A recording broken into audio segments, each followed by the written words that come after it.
सभी दर्शकों को राम राम। आज एक बार फिर से आप सभी के बीच में आप लोग 4 जनवरी को आपने देखा होगा कि टोहाना में भी महापंचायत रखी गई थी और उसी तरीके से जो खनौरी बॉर्डर पर भी जो महापंचायत रखी गई थी।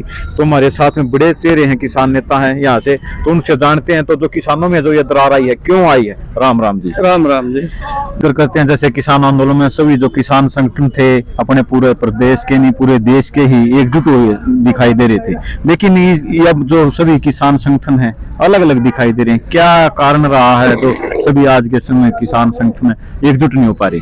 देखिए, आपका प्रश्न तो बहुत वाजिब है कि 4 साल पहले हमने पूरी दुनिया के सामने एक इतिहास पेश किया, बिल्कुल, और लंबा आंदोलन भी चला और जिस संसद ने कानून बनाए थे उसी संसद ने वापस लिए। ये दुनिया में पहली जीत है किसानों की। बिल्कुल। लेकिन हमारा ये दुर्भाग्य है कि हमारे कुछ साथी बहुत उतावले हो गए, जिसकी वजह से उनमें ये हुआ कि हम ही काफी हैं, या फिर उनको ये भ्रम भी था हम खड़े होंगे तो सारी जनता देश की हमारे पास आ जाएगी।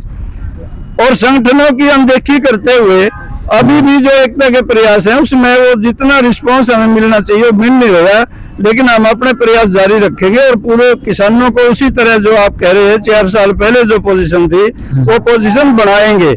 लेकिन आज भी 500 से ज्यादा संगठन संयुक्त किसान मोर्चा में लगातार अपनी हिस्सेदारी जुटा रहे हैं और हम भी अपना आंदोलन को और तेज करेंगे। 4 तारीख की रैली टोहाना में थी तो 9 तारीख की रैली मोगा पंजाब में होगी और उसके बाद ऐलान होगा अगले प्रोग्राम का। जो नया प्रारूप आया है इसका जम के विरोध होगा। ये वही 3 काले कानून है जो पहले थे। अब हम मांग तो कर रहे थे कि आपने जो वायदा खिलाफी की है उसको दुरुस्त करो, और सरकार ने एक बड़ा धोखा करते हुए 25 नवंबर को एक बड़ा प्रारूप राज्य सरकारों को भेज दिया और केवल 15 दिन का समय दिया है। हमारे यह भी प्रयास है कि पूरे देश के मुख्यमंत्रियों से मिलकर, चीफ सेक्रेटरियों से मिलकर, पंचायतों को, क्योंकि ये भी हमारे एक प्रतिनिधि हैं, इनको मिलकर एक ऐसा रेजोल्यूशन भेजेंगे। और लगातार ये प्रयास है केंद्र सरकार इस अपने प्रारूप को वापस ले, इसको किसान किसी रूप में सहन नहीं करेगा और हम अपने एकता के प्रयास भी लगातार जारी रखेंगे और उसी रूप में आंदोलन को लेकर आने के हमारे पूरे प्रयास रहेंगे। जो हम कह सकते हैं दलेवाल जी बैठे हमारे किसान नेता जो खनौरी बॉर्डर पर काफी समय से बैठे हैं, वो संघर्ष कर, तो उनमें कहीं न कहीं जो हमने वहाँ पर जानकारी मिली है जो सूत्रों के हवाले से जो वहाँ पर बताया जाता है कुछ राजनीतिक जो स्टंट है वहाँ पर जो आजमाए जा रही है। देखिए, मैं तो खैर ऐसी बात तो नहीं कहूंगा कि भाई वो राजनीतिक अपना नाम को है राजनीतिक लेते हैं, लेकिन एक बात का हमें बहुत अफसोस और दुख है। जब हमारे यूनियन के लोग जाते हैं, चाहे उनमें राकेश टिकैत गया, चाहे चडूनी भी हमारे मोर्चे में नहीं है लेकिन वो गया वहां समर्थन देने के लिए, योगेंद्र यादव भी एक बहुत बड़ा चेहरा किसान आंदोलन कर रहा है, वो भी गया। उन लोगों के साथ जैसा व्यवहार होना चाहिए था, उससे भाई के अगर भाई जाता है तो उसकी जो अदर मान इज्जत होना चाहिए वो ऐसा नहीं हुआ। ये अफसोस की बात हमारे लिए भी है, लेकिन हम ये जरूर चाहते हैं कि दल्लेवाल साहब की जान बचे और उसका प्रयास हमारा रहेगा। जहाँ तक राजनीति की बात आपने कही, वहाँ राजनीति होती हुई स्पष्ट दिखाई दे रही है। कारण क्या है, जब वहाँ अभय चौटाला जाता है तो फिर बातचीत हो जाती है, जब वहाँ दिग्विजय चौटाला जाता है तो बातचीत हो जाती है, जब भूपेंद्र हुड्डा का लड़का दीपेंद्र जाता है तो दल्लेवाल साहब की बातचीत हो जाती है।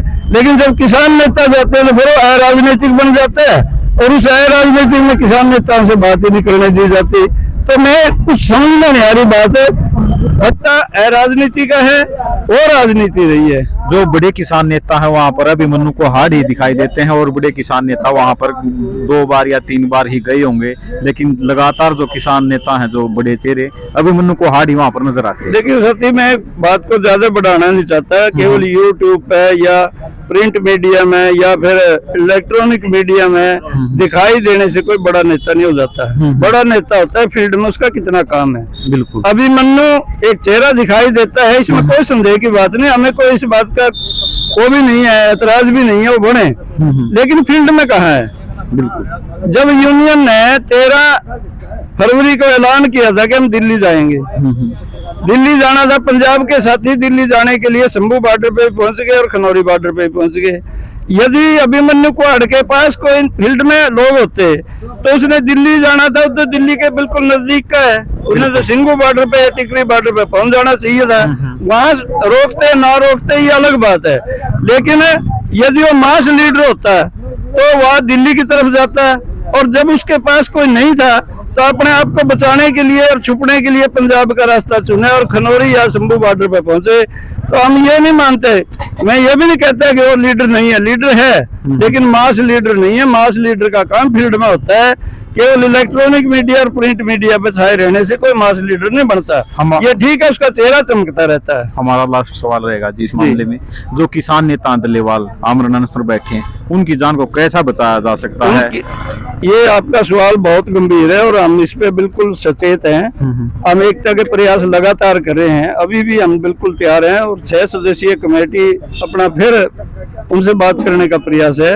डल्लेवाल साहब की जान को बचाने के 2 तरीके हैं। एक, कामना कर सकते हैं कि केंद्र सरकार को सद्बुद्धि आए, उनकी बात को माने, उनसे बात करें और उनके सवालों को लागू करें। दूसरा ये हो सकता है कि हम पूरे देश के किसानों को आंदोलित करें और उनको जो भी अपने अपने क्षेत्र में, जरूरी नहीं है कि किसी बॉर्डर पे बैठ के दिल्ली को घेर के जीत हासिल की जा सकती है।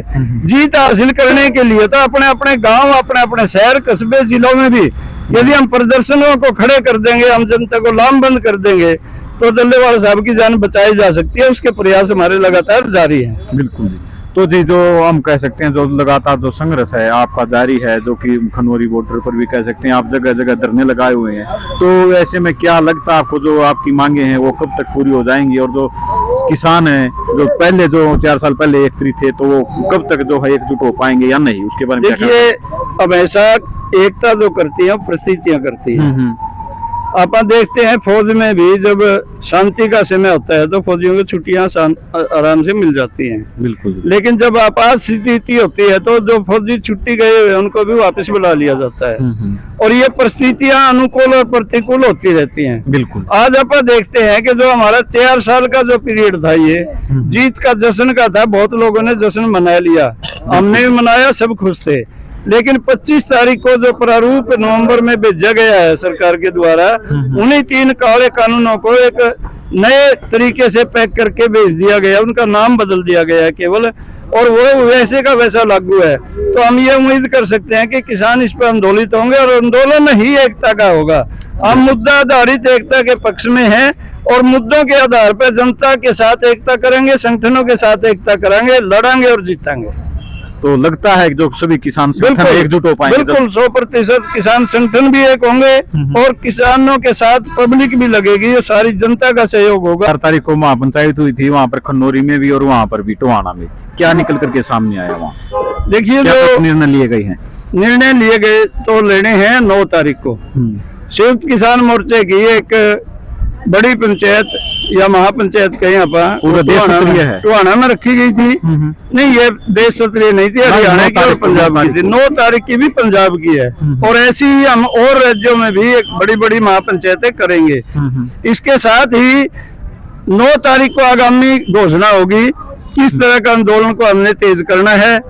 अन्य राज्यों में तो ऐसी महापंचायतें होती रहेंगी। हरियाणा पंजाब में आंदोलन का स्वरूप 9 तारीख को घोषित किया जाएगा कि हमें आगे जिलों पे घेराव करना है या फिर हमें दिल्ली की तरफ जाना है या हमें अपनी जगह पर रहते हुए आंदोलन को तेज करना है। इसकी घोषणा मोगा में होगी 9 तारीख को। चलो जी, लास्ट में क्या कहना चाहिए? मैं सबसे पहले तो आपका और आपके चैनल का और आपके दर्शकों का बहुत आभार व्यक्त करता हूँ, क्योंकि आपके माध्यम से ही हमारी खबरें प्रदेश, देश और दुनिया में जारी है। दूसरा, मैं आम जनता को ये संदेश देना चाहता हूँ कि जो 25 नवंबर को एक नया प्रारूप आया है, ये किसान के तो दाम घटाएगा, उसको लाभकारी मूल्य नहीं मिलेगा और मजदूर अन्य कमा के खाने वाले लोगों के लिए महंगाई बढ़ाएगा। ये लड़ाई हमारी सबकी साझी है, चाहे मजदूर है, चाहे किसान है, चाहे व्यापारी है, चाहे कर्मचारी है, सबने मिलकर लड़ना पड़ेगा। ये पापी जो महंगाई है ये सबको निकल जाएगी और साहूकार की पूंजी कभी भी पूरी नहीं होती। ये भी है कि देश में बहुत बड़ी मंदी का सामना करना पड़ेगा। आम मजदूर किसान की परचेजिंग पावर खत्म हो चुकी है और उनकी परचेजिंग पावर नहीं होगी तो उद्योगों में बने हुआ माल का घाट भी नहीं होगा। नुकसान उन्हें भी होना है देर सवेर, लेकिन फिलहाल वो अपनी तजूरी भरने में लगे हुए हैं, उनकी तजूरी ने भी एक दिन खाली हो जाना है। धन्यवाद। धन्यवाद जी, बहुत बहुत आपका शुक्रिया। आप सभी दर्शकों ने जो है पूरी अपडेट देख ली है। जो है भाई हमारे जो किसानों की जो काफी समय से जो संघर्ष करे हैं, उन काफी मांगे हैं, लेकिन सरकार ने जो 3 कृषि काले कानून थे वो तो इन्होंने एकजुटता के बदौलत वापस कर दिए थे। लेकिन आज जो किसान संगठन वो भी अलग अलग हो चुके हैं, लेकिन दोबारा से जो किसान एकजुट होंगे और सरकार इनकी जो मांगे हैं कब तक पूरी कर देगी। और ऐसी लेटेस्ट वीडियो के साथ हम जल्दी मिलेंगे, तब तक के लिए बने रहिए। जय हिंद, जय भारत।